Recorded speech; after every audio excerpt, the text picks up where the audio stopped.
안녕하세요. 오늘은 우리 동네 이야기 어제와 오늘에 대해서 말씀드리겠습니다.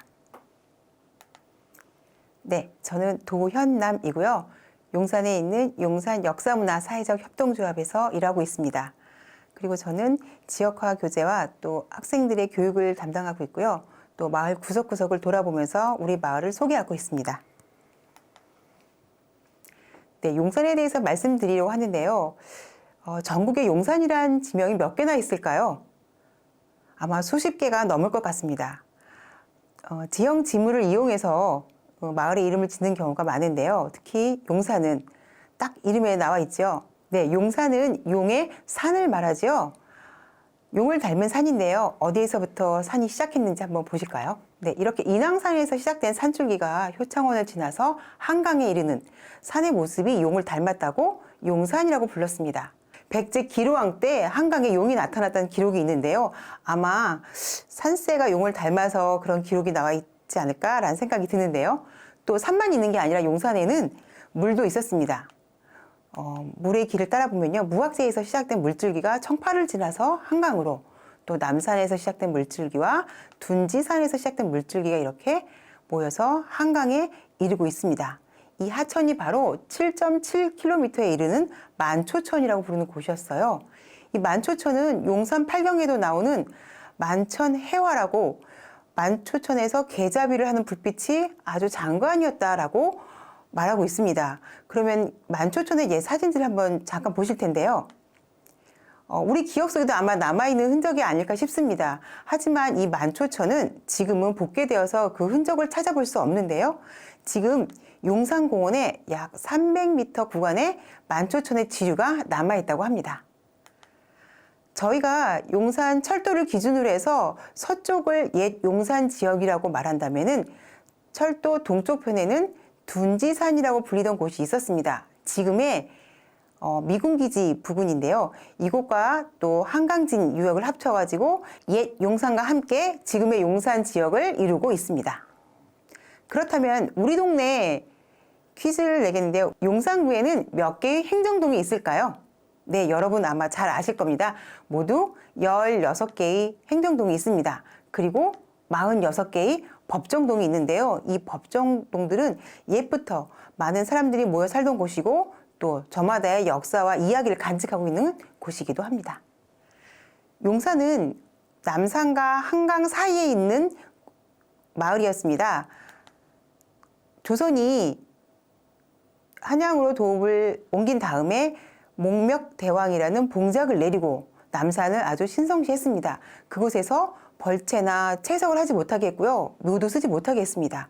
그러면서 나라에서 제사를 지내는 사당을 짓고 또 봉수를 올리는 봉수대도 설치해서 국가의 안전을 기하는 곳이기도 했습니다. 이 봉수대는 전국의 5개에서 봉수가 올라서 12시간 안에 이 서울까지 전국의 5개의 곳에서 불을 피우면은 12시간 만에 서울에 이르렀다고 합니다. 이 봉수대는 지금은 통신시설의 송수신탑이 위치해 있는 곳이기도 합니다. 예전이나 지금이나 똑같은 통신시설 기반이라고 할 수 있죠. 또 남산에는 어떤 것이 있었을까요? 국가에서 쓰는 가축들을 기르거나 또는 관리하는 전생서라는 관청이 있었습니다. 그리고 국가의 제사를 지내던 남단도 있었고요. 또 국가의 공무로 출장을 다니던 관리들이 숙식을 제공받았던 이태원도 있었습니다. 하지만 지금 이곳은 그 흔적을 표적으로만 남겨놓고 있어요. 그래서 이곳이 어떤 곳이었는지는 잘 알 수 없고 또 이런 표적들도 정확한 위치가 아닌 경우도 있다고 합니다. 네, 다음엔 한강인데요. 한강은 발원지에서 시작해서 서해에 이르기까지 500km가 넘습니다. 이 긴 거리를 달려온 한강을 품고 있는 곳이 바로 용산인데요. 용산에는 멋진 장소들이 아주 많이 있었는데요. 그곳에는 어김없이 정자들이 있었답니다. 이 제천정이라는 곳인데요. 이곳은 국가 소유의 정자이기도 했고 또 외국에서 사신들이 오면 이곳에서 잔치를 여는 곳이기도 했습니다. 네, 다음에는 읍청루가 있는 곳인데요. 이곳은 벼랑 끝에 아주 멋진 정자가 있습니다. 최전선에서 아주 한강을 볼 수 있는 그런 곳이기도 했죠. 네, 다음은 심원정이라는 정자에 있는 비석입니다. 이곳은 임진왜란 때 일본과 명나라가 강화조약을 맺었다는 표시를 해놨는데요. 정자는 간데 없지만은 이곳에서 어떤 일이 있었는지를 말해주는 그런 장소이기도 합니다. 네, 이렇게 한강을 끼고 있으니까 한강을 통해서 아주 많은 물자들이 오고 갔는데요. 동쪽에서는 산에서 내려오는 많은 물산들, 특히 나무들이 많이 내려오기도 했습니다. 그리고 서해 바다를 통해서는 각종 세금들 아니면은 또 다른 물자들이 한강을 통해 모여들었는데요. 이곳에는 그 물자들을 실어 나르는 기관들이 있었고 그 물품을 보관하는 창고들이 많이 있었습니다. 네, 용산에는 군자감이라는 창고가 있었는데요. 이곳에는 군인들에게 필요한 물품들을 저장하는 창고가 있었답니다. 이곳은 지금 KT에서 사용하고 있는데요. 얼마 전에 광고에도 보셨다시피 예전에는 군량미를 보관하는 창고였지만 지금은 디지털 데이터를 보관하는 창고로 쓰이고 있습니다. 네, 이번에는 용산과 철도에 대한 이야기를 말씀드리겠는데요.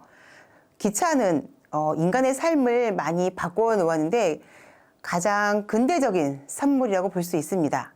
기차가 바꾸어 놓은 우리의 삶은 어떤 것이 있었을까요? 시간과 공간과 인간에 대한 개념을 바꾸어 놓았습니다. 네, 우리는 이전까지는 자축, 임묘, 진사, 오미, 신유, 술회 이렇게 12시간 체제에서 살고 있었거든요. 헌데 기차가 들어오게 되면서 하루를 24시간 그리고 그 1시간을 60분으로 아주 촘촘하게 나누어서 적응해야 했습니다. 그렇기 때문에 기차를 놓치는 건 다반사였고요. 이 시간에 적응하는데 매우 힘들었다 합니다. 우리가 얼마 전까지 코리안 타임이라는 말을 들었는데요. 우리가 12시간 체제에서 24시간 체제, 그리고 분 단위로 적응하는데 아주 오랜 시간이 필요했기 때문에 그런 얘기를 들었다고 생각합니다. 그리고 이 당시 사람들은 하루 평균 30km에서 40km를 거뜬히 걸어 다녔다고 합니다. 지금 우리가 만보를 걸어도 7, 8km가 되지 않는데요. 대단히 건강한 생활을 했다고 볼 수 있죠.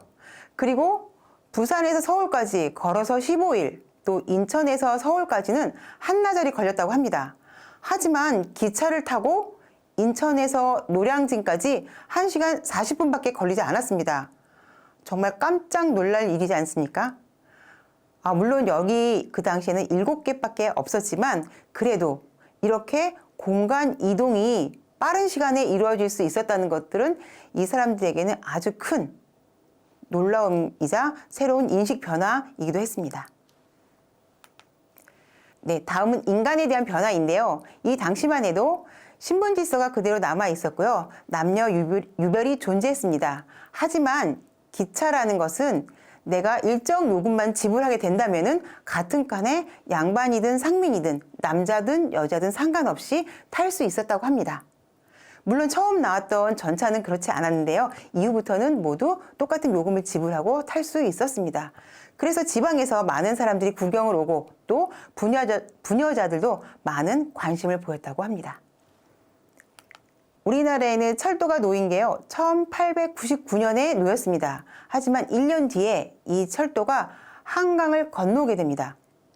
한강을 건너온 이 철도는 이후에 한강변에 30개가 넘는 철도가 놓이게 되는데요.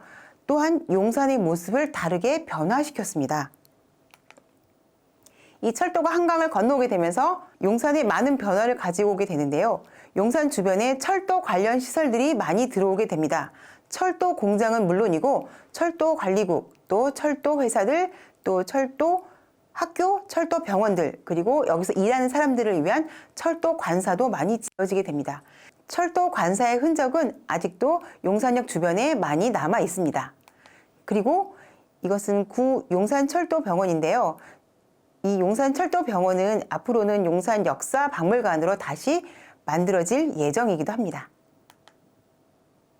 네, 1950년 또 우리는 광복 이후에도 또 우리 6.25라는 전쟁의 아픔을 겪게 되는데요. 이 철도가 전쟁을 겪으면서 실현을 겪게 됩니다. 네, 이 지도는 이제 1950년에 인도교하고 한강 철교가 폭파되는 장면인데요. 제가 이 사진을 보여드린 이유는 그 인도교 윗부분에 보면 동그라미가 보이시죠? 이 동그라미가 바로 지금의 노들섬입니다. 그때는 중지도라고 불렸는데요. 이 중지도 주변이 용산 방면인데요. 이 주변이 지금은 한강이 흐르고 있지만은 당시에는 이렇게 모래사장이었다는 걸 보여드리려고 이 사진을 한 번 더 준비했습니다. 네. 유교를 겪으면서 용산역은 다시 한번 철저하게 파괴가 되는데요. 여기에는 중요 시설물들이 많이 있었기 때문에 이렇게 많이 파괴가 되었습니다. 이런 용산역이 1906년 용산역이 만들어졌을 때의 모습입니다. 그리고 두 번째 용산역이고 이후에 문화복합시설이 들어선 용산역의 모습을 보실 수 있습니다.